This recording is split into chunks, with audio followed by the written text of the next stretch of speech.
আসসালামু আলাইকুম বন্ধুরা, চলে আসলাম কিন্তু শাহানাজ ব্লগসে।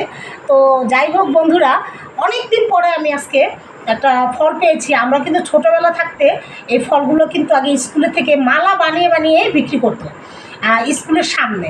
তো আমরা কিন্তু তখন কিন্তু 10 টাকা 5 টাকা এরকম করে মালাগুলো কিনতাম আর হাতে করতাম, ওইখান থেকে ছিঁড়ে ছিঁড়ে খেতাম। তো আজকে হঠাৎ করে মেয়ের স্কুলে যাচ্ছি, তো এই ফলটা দেখলাম। তো দেখে আসলে পুরনো দিনের স্মৃতিগুলো আসলে মনে পড়ে গেল। আর মনে পড়াতে এই ফলগুলো আসলে না কিনে আমি থাকতে পারলাম না। কারণ বাচ্চারাও কিন্তু এইসব জিনিস অনেকেই কিন্তু জানে না বা অনেকেই চিনে না।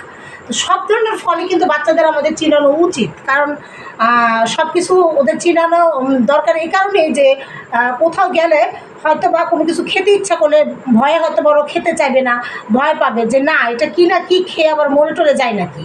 তো যাই হোক, আমাদের সেই ছোটোবেলার স্মৃতিগুলো মনে পড়ে। আসলে যারা যারা আমার মতো পুরনো স্মৃতিগুলো মনে করে যে এইসব ধরনের ফলগুলো কিনবেন, আসলে কিন্তু তারা কিন্তু অবশ্যই আমাকে লাইক কমেন্ট শেয়ার ও ফলো দিবেন। আর অবশ্যই সাবস্ক্রাইব করতে কিন্তু ভুলবেন না। তো যাই হোক বন্ধুরা, দেখেন এই সেই ফলটা আমার মেয়ে কিন্তু যখনই আমি কিনেছি সাথে সাথে কিন্তু আমার মেয়ে কিন্তু খেয়ে ফেলেছে, অর্ধেকটাই রিস্কায় বসে বসে খেয়ে ফেলছে। দেখেন এই ফলটা আসলে যে এত একটা মজাদার ফল, এটা আমার খুবই ভালো লাগে। আমরা ছোটোবেলা কিন্তু এটাকেই মালা বানাতো স্কুলের সামনে।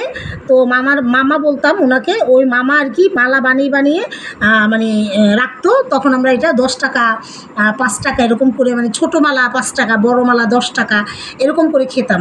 আর তখন তো এতই ভালো লাগতো। তো আজকেও কিনলাম, আসলে আজকেও ভালো লেগেছে, কিন্তু সেদিনকার মতো না কিন্তু বন্ধুরা। তখন কিন্তু বা স্কুলে কিন্তু আসলে আমরা যখন যেতাম তখন কিন্তু আসলেই কিন্তু একটা অন্যরকম একটা ফিলিংস থাকতো। বাচ্চারা বাহিরে দৌড়াদৌড়ি করতাম, খেলতাম। তো এখন তো সেটা আর হয় না এখন, কারণ এখন মেয়েদের তো কোনো নিরাপত্তাই নেই বললেই চলে।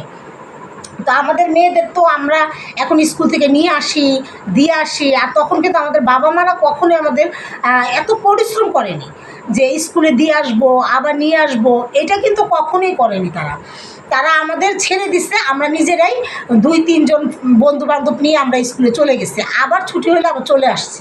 তখন কিন্তু কোনো ভয়ই ছিল না। তো যাই হোক বন্ধুরা, এই ফলটার কারণে আসলে ছোটোবেলার কথাগুলো মনে পড়ে গেল। আর হঠাৎ করেই অনেক কথা বলে ফেললাম। আসলে কি সত্যি কিনা আমার কথাগুলো অবশ্যই কিন্তু আপনারা কিন্তু এটা কিন্তু আমাকে জানাবেন, অবশ্যই কিন্তু আমাকে সাপোর্ট দিবেন। তো যাই হোক বন্ধুরা, আজকের মতো কিন্তু আমি বিদায় নিচ্ছি।